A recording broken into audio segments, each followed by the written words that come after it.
order. You are an incorrigible delinquent at times. Behave yourself, man.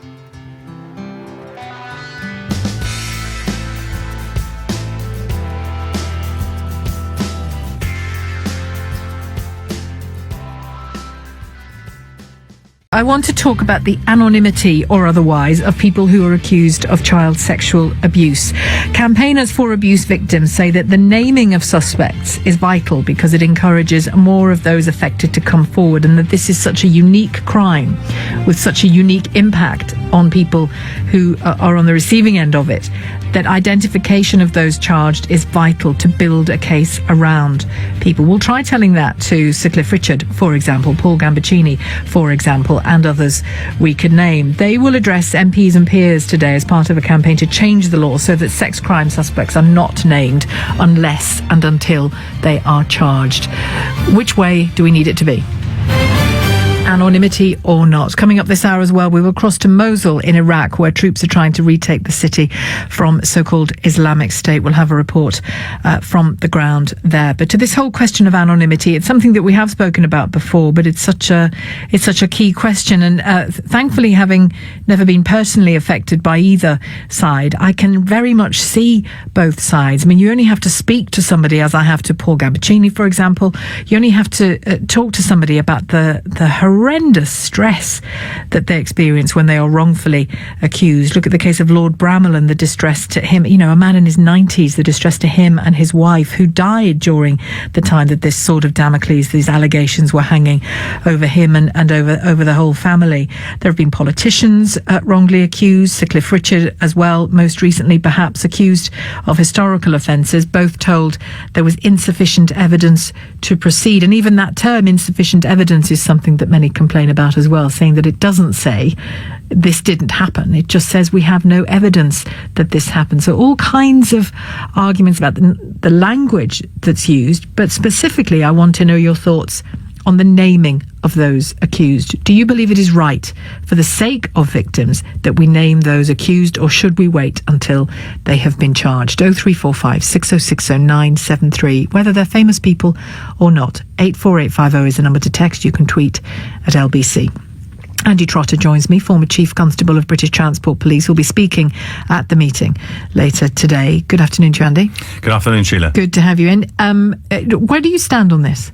Well, I believe that people shouldn't be named on arrest unless there are some exceptional reasons to do so. I think the grounds for arrest can often be, quite thin, and for people's names to be in the public domain can have a detrimental effect on their reputation, perhaps for the rest of their life. And they may not be charged at all, and yet that suspicion will linger over them. What would exceptional circumstances look like?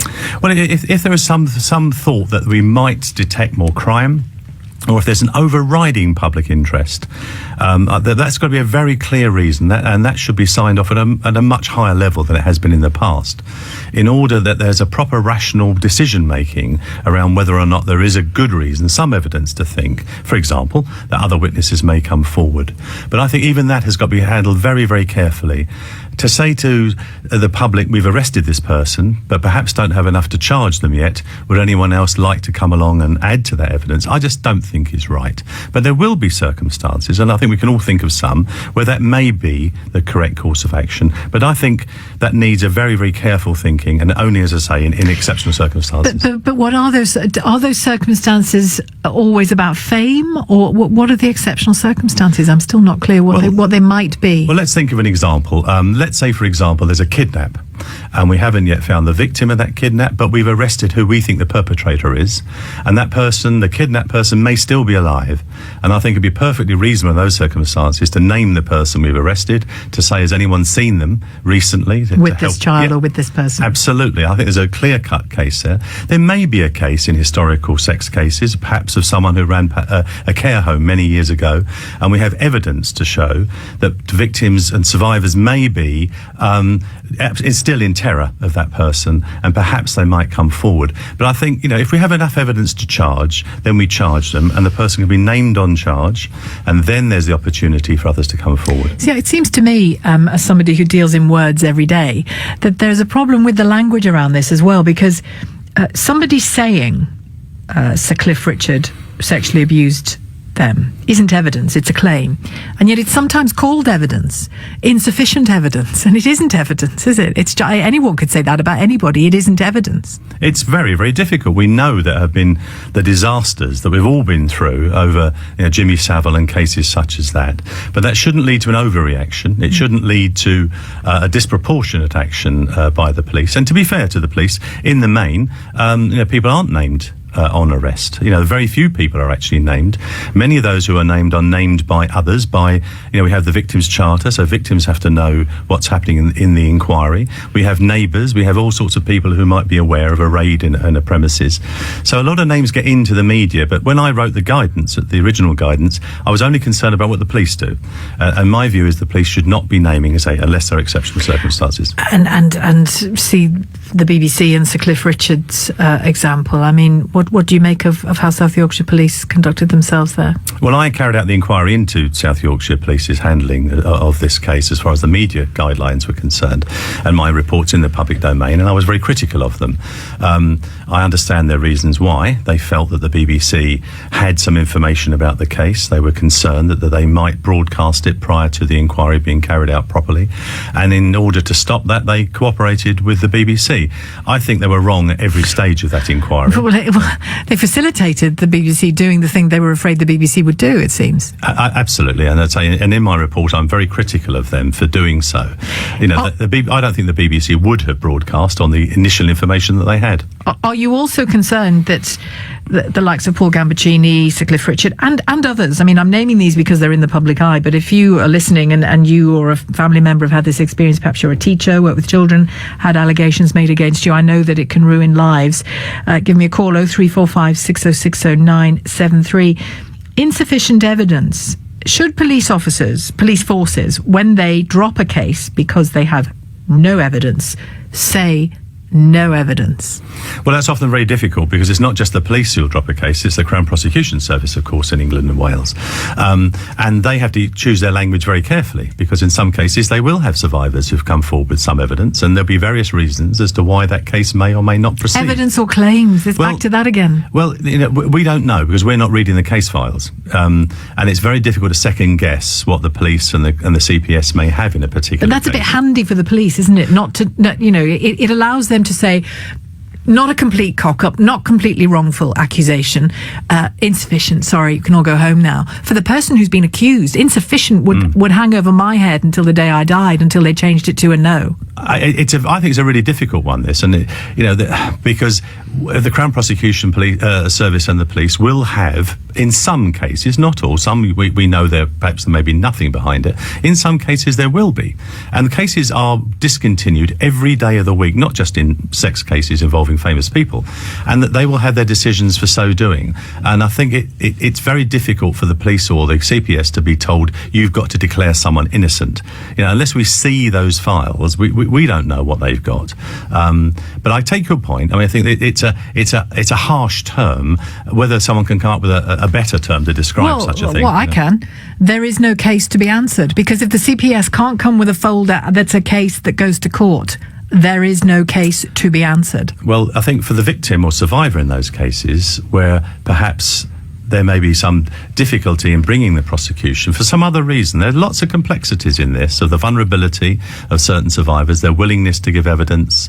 CPS will often take months looking at these cases before they make a decision, and they will have to come up with a form of words that doesn't, in certain cases, damn the person who's coming forward, because what we don't want is for people who have suffered some attack to be frightened from coming forward, because, as I say, we have tolerated in this country some appalling behaviour by famous people, and in plain sight. And non-famous people as well. Yeah, absolutely. Yeah. But in plain sight of lots and lots of people. Let me bring in Susie MacDonald here, to be somebody who works with those people, Chief Executive of the charity Tender, which works with young people to prevent domestic abuse and sexual violence. Good afternoon to you, Susie.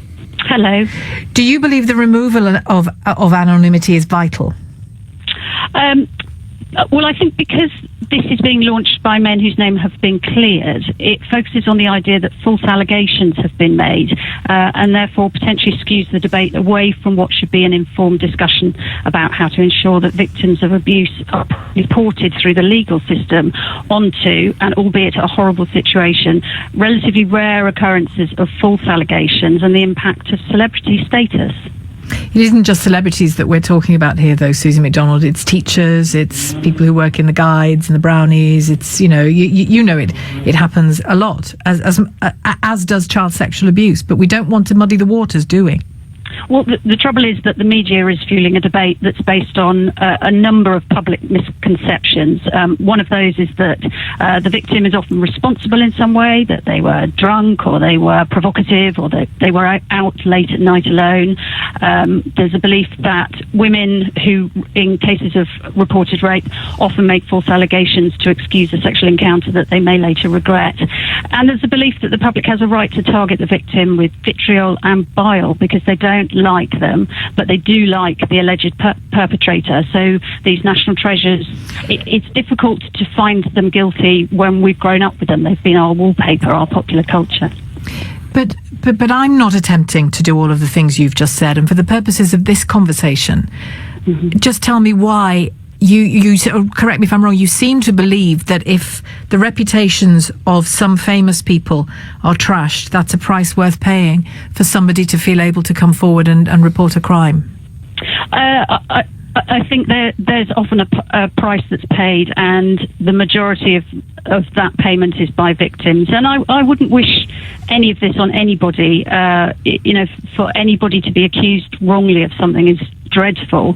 But I think that's probably why Tender exists, because we need to have prevention in place so that we're not trying to firefight with all these dreadful things. So we need to be thinking about, a potential perpetrator has to have absolute clarity about the definition of rape and sexual assault, and what consent versus coercion is. There's a brilliant YouTube clip, I would encourage anybody to watch it, which is the Cup of Tea and Consent film, and it just makes it so clear what the difference between coercion and consent is, and for victims of potential violence, that it's really important that they have absolute clarity that any assault that happens is not their fault. Absolutely. Can I bring it back, though, to the question of anonymity for people who are accused, and ask you how often, with the people that you work with, how often is that a factor, that if they knew that 3 other women or men or kids were coming forward, that they too would, just in your experience? Well, we know that often perpetrators will isolate their victims, so they will often say to their victims, "You're the only one. It's only happening because it's you," and that they tell them that they won't be believed if they do come forward. So we know there are a number of cases where actually naming the perpetrator has helped to encourage and support other victims to come forward, as Andy has just been speaking about.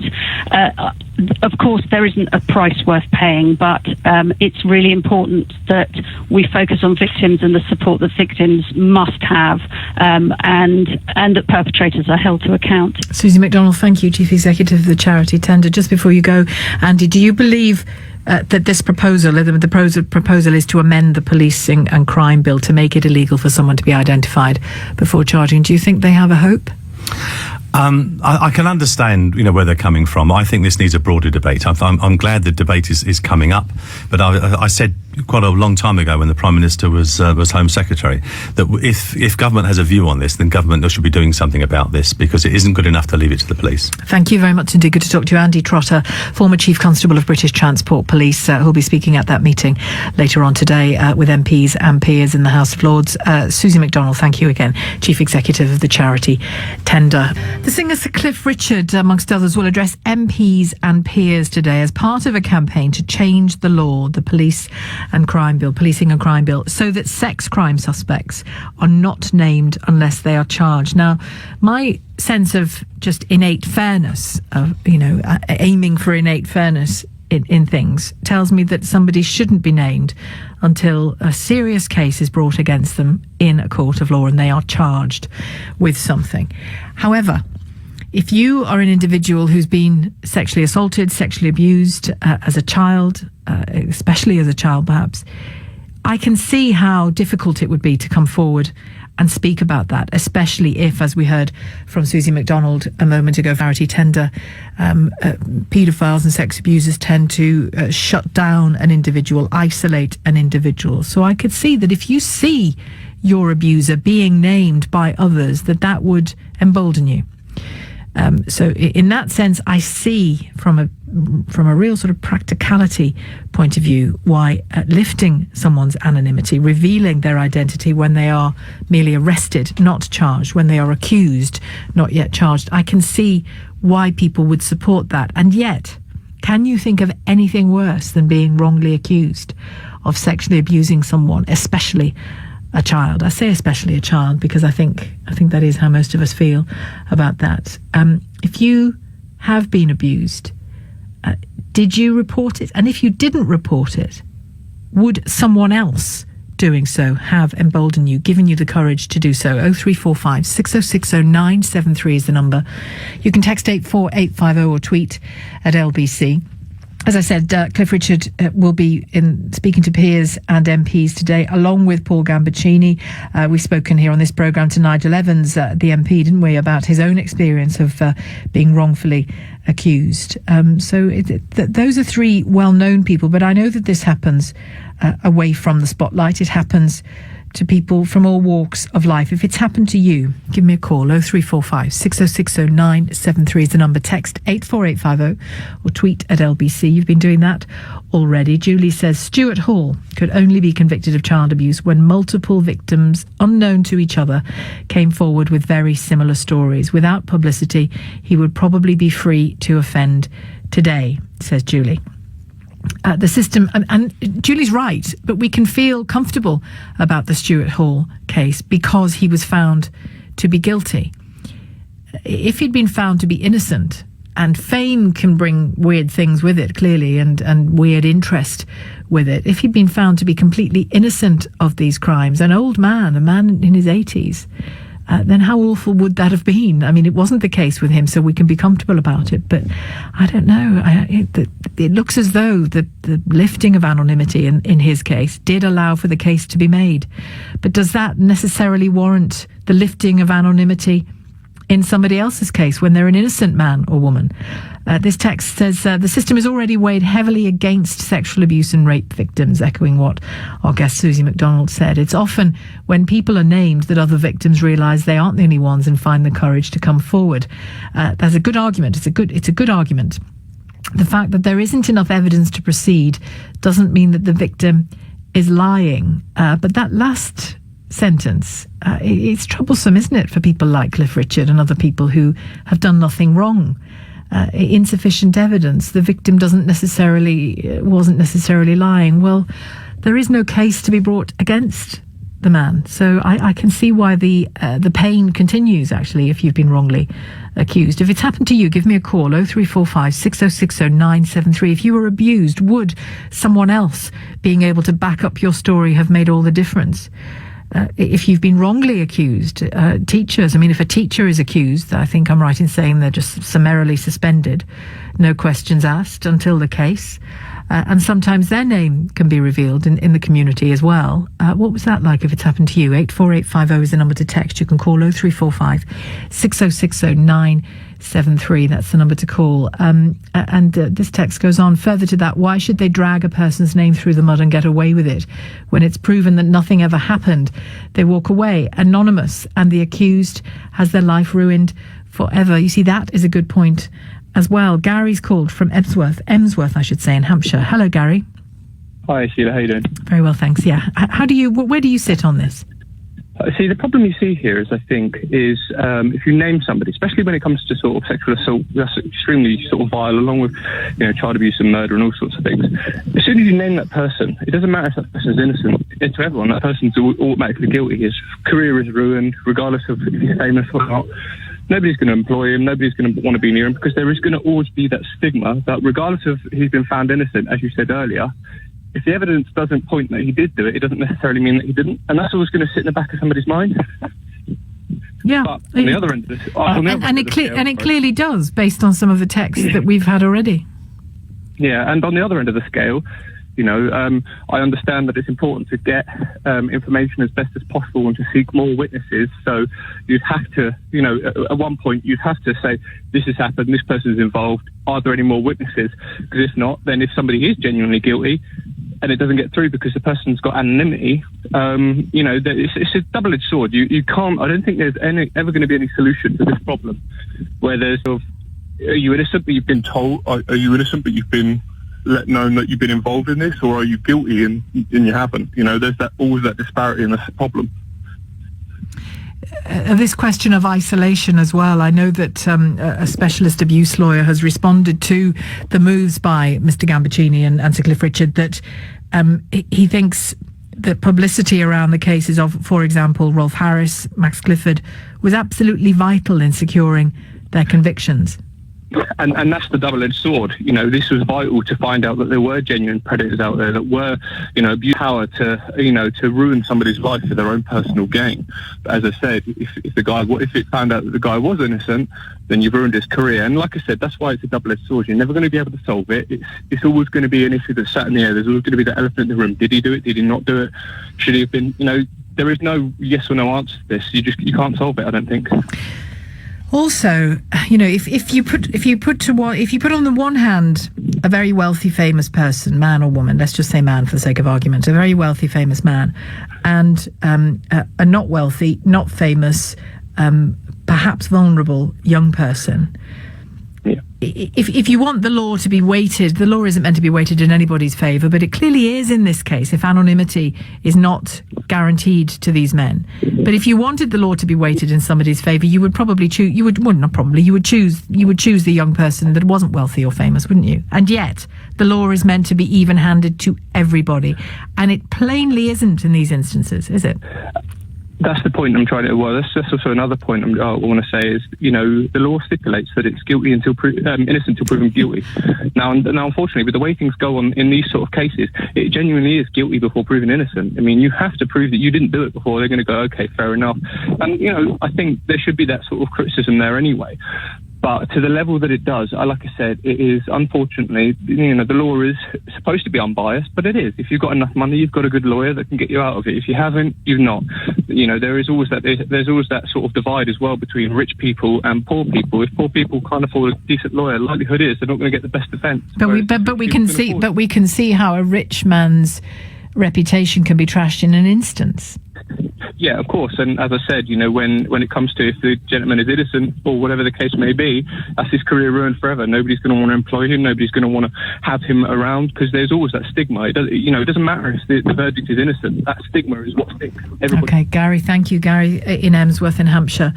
Don't forget, we can change your name and where you're calling from on this question, because I know it's an extremely sensitive subject. If it's an area that you're involved in professionally, I'd love to hear from you. And if you've been affected by it, I'd love to know whether you think that the accused individual in sex abuse cases should be named before they are charged.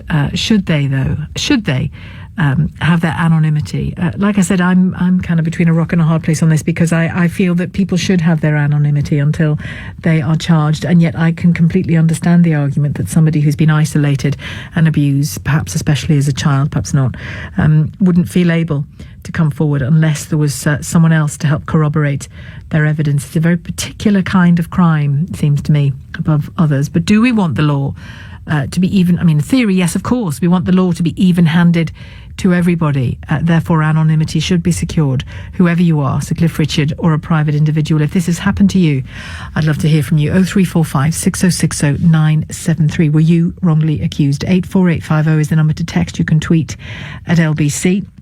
And just to reiterate, we can change your name and where you're calling from if you wish. We've been talking about the whole question of anonymity of people accused of sex abuse, whether it's child sex abuse or adult sexual abuse. Do you believe that anonymity should be maintained, or should people be named before they are charged? Thomas is called from Thanet in Kent. Hi, Thomas. Hi there. One of the difficulties I have with the current system is that in essence it's basically saying that we don't have sufficient evidence to prosecute. So let's put it out there to see if we can gain some more. Well, that's an imbalance because that's only supporting the prosecution. It's not saying that at the same time, let's put it out there to see whether or not we can get any information for the defence. So you have a system whereby people can come forward and say, yes, we have similar experiences with the accused, but no one's going to say anything about the accuser. And of course, there must be a system whereby genuine cases are heard and accusers are given their day in court. But they are having an imbalance with the current system. So name both or name neither? Exactly, that's what I say. Thank you very much, Thomas. Thomas in Thanet. Keep your calls coming on this. 0345 6060 973, the number to call. Coming up, the fight to retake the Iraqi city of Mosul from Islamic State continues, and we'll cross live there in the next few minutes. You're listening to Shelagh Fogarty on LBC. It's 2:45. LBC Travel now with Tom Watts. Thanks, Sheila. Good afternoon. In the centre of London, very slow crossing the Thames on London Bridge, Southwark Bridge, and in the Rotherhithe Tunnel because of the Tower Bridge works. The northbound M40 into Buckinghamshire, a lane's closed because a car's broken down after junction 3 at Loudwater. In Leicestershire, still very slow on the M1. It's down to one lane in both directions after the accident between junction 23 for Loughborough and junction 23A for the A42. A car went through the central reservation. In Cheshire, the northbound A56, that's been closed because of an accident at Preston Brook, and closures across the centre of Manchester, including Oxford Street and Peter Street for the Olympic and Paralympic parade. On the London Overground, running again with minor delays between Stratford and Camden Road. For more real-time updates, go to lbc.co.uk. LBC. Britain, when you run out of data, it hurts. So get on EE Pay As You Go. We're giving away free boosts of data. Bags, Battersea Park, keeping an eye out for everyone else on the road, and helping a child who is feeling unwell. Felicia does more than drive the bus because every journey matters. Transport for London. Sorry about the roar. We've got something important we need to ask you. The thing is, well, not to beat about the iceberg. We're wondering if you could include us in your will. Well, not just us. Polar bears in general, and all those other creatures that make up this extraordinary world of ours. A gift to Greenpeace in your will could keep us polar bears out in the cold, as we should be, by protecting the Earth's amazing, unique and wonderful places that support and nurture life. Maybe it feels like a bit of a big ask, but then taking care of the planet for future generations is a big deal. And you don't have to leave much to make a mighty difference. So please, have a cold, hard think about it, and see if you can find room in your will for a big polar bear like me. And maybe a little one too. Visit greenpeace.org.uk/polar bear and find out how to remember our planet in your will today. Shelagh Fogarty on LBC. Should the accused in sex abuse cases be named or not before they are charged? Zach has called on this question, calling from Manchester. Hello, Zach. Hello. Hello. How do you see this? Do you think people should be named before they're charged? Yes, definitely.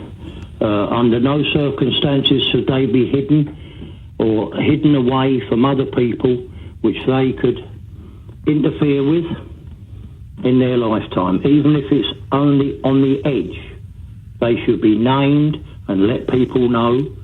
They might live next door to one and they've got children of their own, and what happened to me, and I'm sorry, they've got to be named and then hopefully moved from where they are and put in a secure place to leave us alone, the children alone. And if, I'll come on to your own experiences in a moment, Zach, but if with that policy, if innocent men and women are accused of abusing children and are named, so be it. There's no shame without looking forward. If someone says something, there must be something there.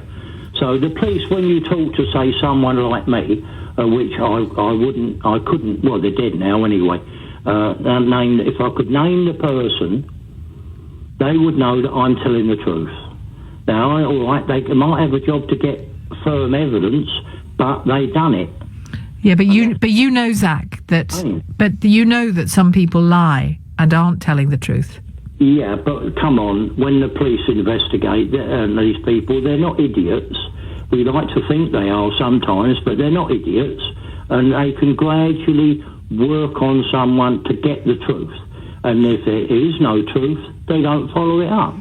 But when there is a spark of truth, they should be named straight away. What happened to you, Zach, and how old were you? Well, my story is a bit of a odd one. I'm Dr. Bernardo. No, let me get this right. I was with Dr. Bernardo's. Now, no one in Dr. Bernardo's done anything wrong to me. Right? I want to get that out right, because Dr. Bernardo's, in my mind, do a fantastic job. Anyway, they fostered me out to a couple who couldn't have children, and I was 12 at the time, and I wanted to go and see a film called Reach for the Sky. And like naughty boys usually are, I sat there and waited for the second one to come round, so I watched it again, and that finished at 8:30. I come out of the pictures. There wasn't a lot of people about, but a bloke approached me and said, "Do you know where to get this bus?" Well, I only had a penny halfpenny left. It shows you how I'm 73 now. a penny halfpenny left to get the bus, so I had to walk to the next bus stop. I said, "Well, I'm going that way. I'll show you." Well, we had to go up a bit of a darkish road, and he immediately started to put his hand on my backside. Now, we got on the same bus as it happens, and luckily enough, my foster father was waiting for me at the bus stop. I told him what happened. Well, he went absolutely, well, you can imagine. He chased the bus to try and get on it to catch the man concerned. He couldn't. Unfortunately, he got away. A few months or a period of time after that, I was in the Boys Brigade, and my foster mother was a religious person, and she knew this person quite well. Well, we went to this meeting at the hall, and I sat next to him, and he immediately had his hand on my backside, making the impression that he wanted to do something. Well, my foster mother, I didn't tell my foster father or my foster mother. They were a friend of hers, and they took me in because they wanted a son of their own. Can I ask you, Zach, and I have to, I know you've got a long story to tell, but can I ask you, if you didn't report either case to the authorities, if you knew that somebody else was, would that have made a difference to you? Pardon? Can you repeat that? I'm sorry. You didn't report either of those people to the police. If you knew that another person was doing so, was reporting them, would that have made you report them, or more likely to report them? No, because my foster parents were really good. They had no reason to take me in. I understand. So, Zach, thank you very much for your call. Again, the reasons why people don't report, because they knew his foster parents, he loved his foster parents, and he didn't want to disrupt that relationship. All kinds of reasons. A 12-year-old boy, when that happened to Zach, still affecting him now, clearly. I'll get back to your calls if we have time. Before we do, though, certainly before the news at 3, I want to talk about this operation to recapture the city of Mosul from Islamic State extremists. Up to 40,000 troops are taking part in an Iraqi-led operation to do so. The Islamic State group has controlled the area for more than 2 years, and it's a huge area. It is, as well, a sizable area. Gareth Brown is a freelance journalist currently in Erbil in Iraq, who's been on the front line in Mosul, where the fighting continues. What can you tell us, Gareth, about the progress of this assault? Well, thanks for having me on, Sheila. Today's been a very interesting day for a few reasons. I was headed with Shelagh. We were moving from the east towards Mosul, primarily around the town of Shelagh, which is formerly a Christian majority town. Like I said over more than a year ago, the Christian nation has been wiped out. And it's been largely successful. The Peshmerga have reclaimed all the villages in that area that they set out to retrain. Gareth, I'm going to stop you because that line isn't really intelligible enough, but we'll do our level best to get a better line to you. Understandably, communications are difficult, but if we can get back to Gareth, we certainly will do so. You've been texting me and tweeting me as well on the question of anonymity for people accused of sexual abuse. You have to understand Cliff's anger, says Matt, but how disappointing that he wants to use his outrageous experience as a reason to swing the pendulum back in favour of the perpetrators. People who like this idea need to realise that this will lead to less victims coming forward, and ultimately it will allow them to believe that they live in a world without these awful crimes. So Matt, in favour of people being named, even if people end up in the experience that people like Sir Cliff Richard have. Lisa Coulton says, I think it's wrong to name anyone suspected of a crime until a court has found them guilty. However, in the case of historic child abuse claims, the need for other potential victims to come forward means there has to be some sort of middle ground. Perhaps rather than naming suspected abusers, maybe describing them in terms of age, occupation at the time, etc., would be the middle way. Well, in the end, Lisa, unless it's a very specific kind of job, that would be very difficult. If you're talking about supporting victims of abuse and encouraging them to come forward, I'm not sure that particular approach would make a difference. But thank you very much, Lisa, for your text. Pete's call from Surrey on this. Do you think people should be named before they've been charged, Pete? Basically, I think so, because I'm just a 16-year-old and I've been working as an apprentice bricklayer now. Yeah. And all these young foremen keep undressing me with their eyes, and in the heat wave, they've been getting me to rub their backs with sun cream. All right, Pete, thanks for your call. Pete in Surrey. Sorry, I think we're going to run out of time soon, and I wanted to make sure that we had time for some of these texts that you've been sending. It's very difficult for victims of high-profile abusers who've been told over many years that they are fantasists. It's often when people are named that victims realise they aren't the only ones and find the courage to come forward. It's really important that the police keep the right to name suspects when they think it's necessary, says JM. Sir Cliff Richard, amongst others, will be giving evidence today or talking of his experiences to the House of Lords and MPs as well, at a committee room in the House of Lords, an attempt to change the law on anonymity and make sure that if you have not been charged with anything, you are not named. I wonder how successful they'll be, because there is such a push to help victims of child sexual abuse, of sexual abuse in general. I wonder whether they'll have any success there or not. But we will keep you posted here on LBC.